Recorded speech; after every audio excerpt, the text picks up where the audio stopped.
à toutes, c'est Naruto, je me retrouve pour une toute nouvelle vidéo dans laquelle je vais parler de cet enfant maintenant que tout le monde connaît. Je suppose, cet enfant s'appelle Naruto Uzumaki. Cet enfant qui a évolué au fil du temps, il est passé de l'enfant qui a été détesté de tous pour être finalement admiré de tous.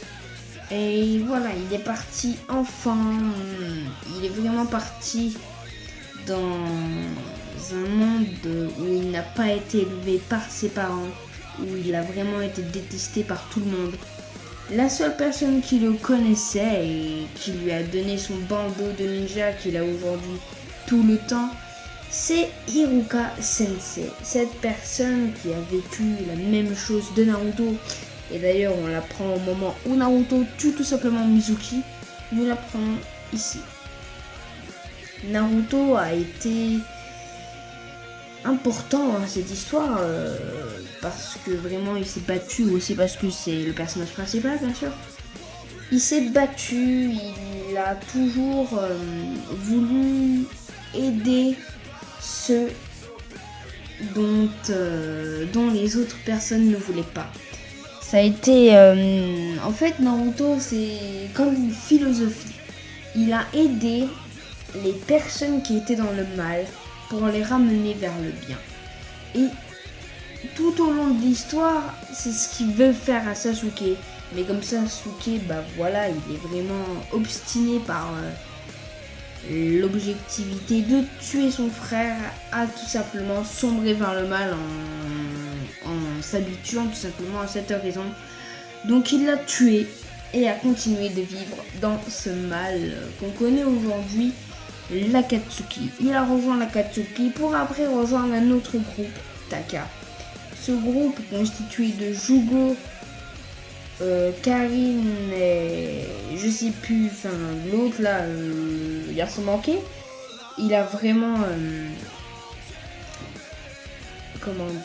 évolué en maturité, Sasuke. Il a vraiment pensé à lui-même, et quand quelque chose allait mal dans l'équipe Taka ou pareil dans l'équipe Akatsuki, ils s'en fichaient quoi en fait. Ils pensaient qu'à lui et voilà. Naruto lui a plutôt continué dans son histoire, ramener tout le monde, notamment le plus beau combat où Naruto a réussi à ramener une personne dans le bien alors qu'il était en train d'aller du côté obscur. C'est Gaara, ce fameux combat où Gaara était vraiment méchant. On sait que Shukaku l'avait tout simplement possédé.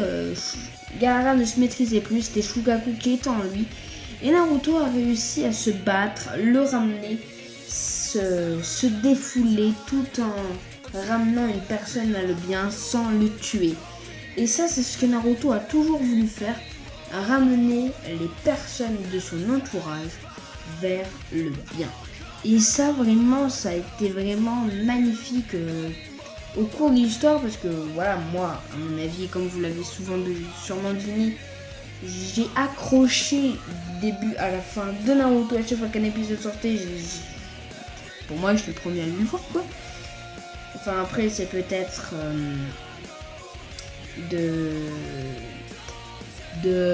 comment on dit là, tu sais, le mot enfin bref. Alors, pour moi, j'étais le premier à aller le voir et voilà, en mode je me faisais des idées quoi. Et en fait, Naruto a continué à évoluer au fil du temps, même si maintenant beaucoup de personnes pensent que Boruto est tout simplement ennuyeux. Et ils ont tout simplement tort. Alors certes, sur ce point, je suis d'accord qu'il y ait souvent d'écoles et qu'il y ait moins souvent de combats. Mais quand vous regardez bien, Boruto aussi cache une philosophie.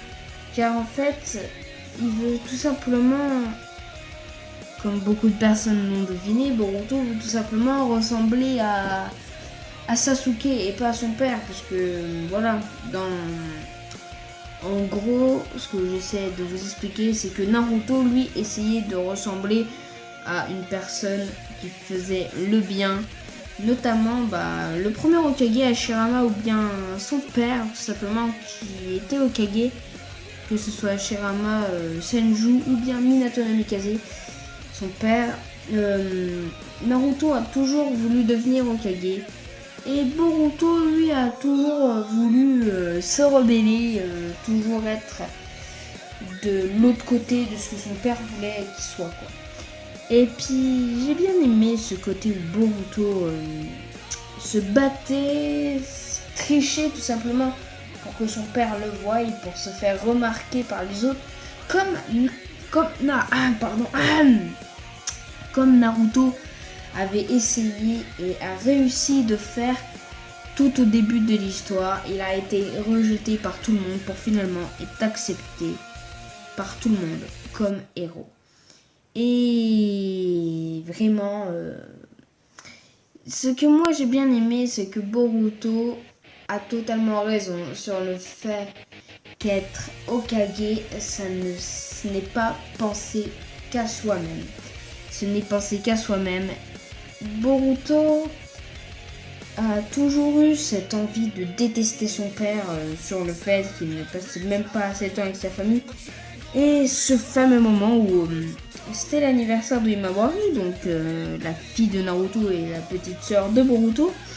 C'était son anniversaire et Naruto était présent, mais présent en tant que clone et pas en tant que no clone, quoi. Tout simplement en tant que personne normale. Lui, il était présent en tant que clone et malheureusement au même moment, Naruto s'endormit dans son fauteuil et comme beaucoup de personnes le savent, quand une personne s'endort, son clone disparaît. Donc du coup, le clone de Naruto a disparu, ce qui a totalement vexé Boruto, qui lui croyait que c'était son père tout simplement et que ce n'était pas un clone, a décidé de tout simplement quitter la table en tout simplement en ayant la haine de entre guillemets tuer son père. Enfin, c'est pas tellement ça, mais c'est surtout de le détester, de le haïr. Il l'a détesté et il a connu ce jeune garçon qui a sombré, qui est redevenu gentil et qui a ressombré tout simplement. Et puis finalement, qui est devenu gentil, c'est Sasuke Uchiwa. Donc vous, ça dépend comme on disait, hein, Uchiwa, Uchiha, Uchibananya, non, ça personne ne le dit.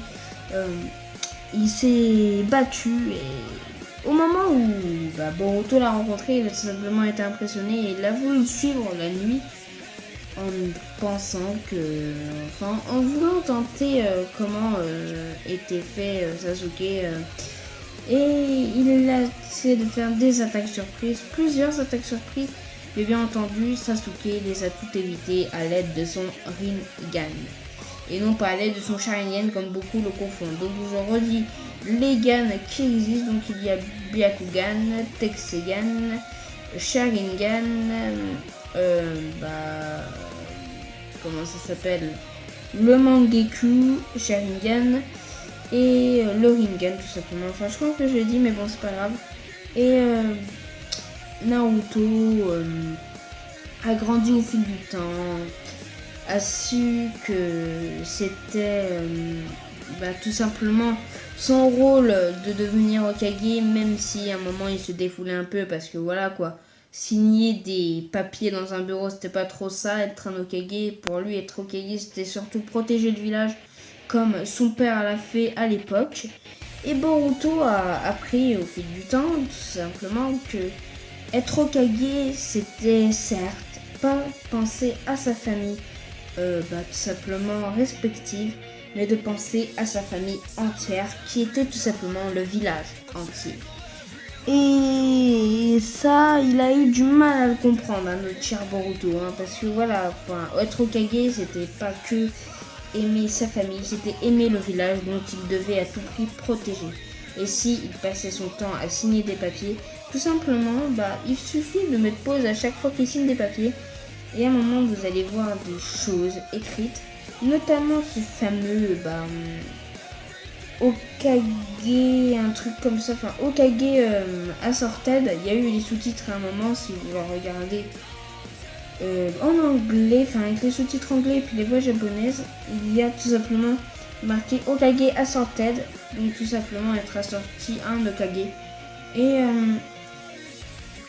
Boruto a tout simplement vu ce Okage Assorted là, dont je vous parle depuis tout à l'heure, l'a ouvert, et c'est à ce moment-là justement qu'il a su que protéger le village, c'était comme s'il protégeait sa famille. Et il a commencé à mieux respecter son père, à rester beaucoup plus souvent avec lui, même s'il disparaissait de temps en temps en tant que clone.